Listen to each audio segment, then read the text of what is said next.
इस बार भारत देश पूरी तैयारी के साथ है। हो सकता है पाकिस्तान को सोचना पड़े कि उसे इतिहास के भूगोल में रहना है कि नहीं। ఆపరేషన్ సింధూర్లో చావు దెబ్బతిన్న పాకిస్తాన్కు బుద్ధి రాలేదు. మళ్లీ భారత్ను కవ్వించే ప్రయత్నాలు చేస్తున్నట్లు తెలుస్తోంది. ఈ నేపథ్యంలో రక్షణ శాఖ మంత్రి రాజ్నాథ్ సింగ్ పాక్కు గట్టి వార్నింగ్ ఇవ్వగా తాజాగా ఆర్మీ చీఫ్ ఉపేంద్ర ద్వివేది తీవ్ర హెచ్చరికలు చేయడం సంచలనం రేపింది. అయితే భారత్ ఇలా వరుస హెచ్చరికలు ఇస్తుండటంతో పాకిస్తాన్కు ఇక ఓడినట్టేనని విశ్లేషకులు అభిప్రాయపడుతున్నారు.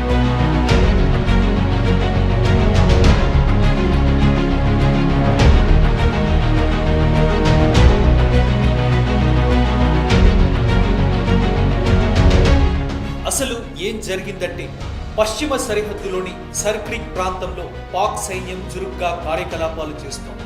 మిలిటరీ జోన్ల విస్తరణ, జమ్మూ కాశ్మీర్ సరిహద్దు వెంబడి చొరబాట్లకు ఉగ్రవాదులను లాంచ్ ప్యాడ్లలో సిద్ధంగా ఉంచడం, అమెరికా సహాయం చేస్తుండడం అన్నిటికీ కనెక్షన్ ఉన్నట్లు అర్థమవుతోంది. దీంతో భారత్ను రెచ్చగొట్టేందుకు పాకిస్తాన్ విశ్వ ప్రయత్నాలు చేస్తుందనే అనుమానాలు మరింత బలపడ్డాయి.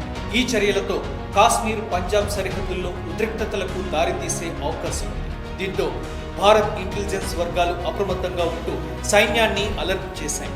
ఈ పరిణామాల నేపథ్యంలో పాక్ వక్రబుద్ధి చూపితే చరిత్ర, భౌగోళిక పరిస్థితులు మారిపోతాయని కేంద్ర రక్షణ శాఖ మంత్రి రాజ్నాథ్ సింగ్ పాక్ కు వార్నింగ్ ఇచ్చారు. మరోవైపు ఆర్మీ చీఫ్ ఉపేంద్ర ద్వివేది మరింత ముందడుగు వేసి ఆపరేషన్ సింధూర్ 1.0 సమయంలో కాస్త సహనాన్ని పాటించామని, ఈసారి అలా జరగదన్నారు. పాకిస్తాన్ రెచ్చగొడితే ఈసారి దెబ్బతినాల్సి ఉంటుందని స్పష్టం చేశారు.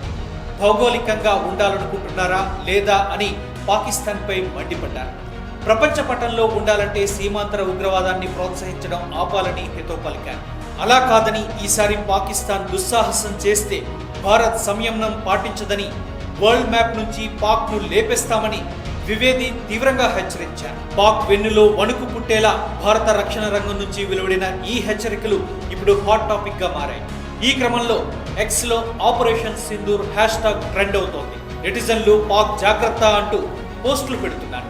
భారత సైన్యం ఎప్పటికీ శాంతి కాపలాగా ఉంటుంది, కానీ అదే సమయంలో ఎటువంటి దాడులను ఎదుర్కొనేందుకైనా ఎల్లప్పుడూ సిద్ధంగా ఉంటుందనేది సుస్పష్టం. ఈ వార్నింగ్ పాక్ ను ఆలోచింపజేస్తుందని నిపుణులు అంచనా వేస్తున్నారు. మొత్తంగా భారత్ సరిహద్దు భద్రతకు ప్రాధాన్యత ఇస్తూ ఉగ్రవాదానికి ముగింపు పలకాలని స్పష్టం చేసింది. దేశ ప్రజలు ఈ మాటలు విని గర్వపడుతున్నారు.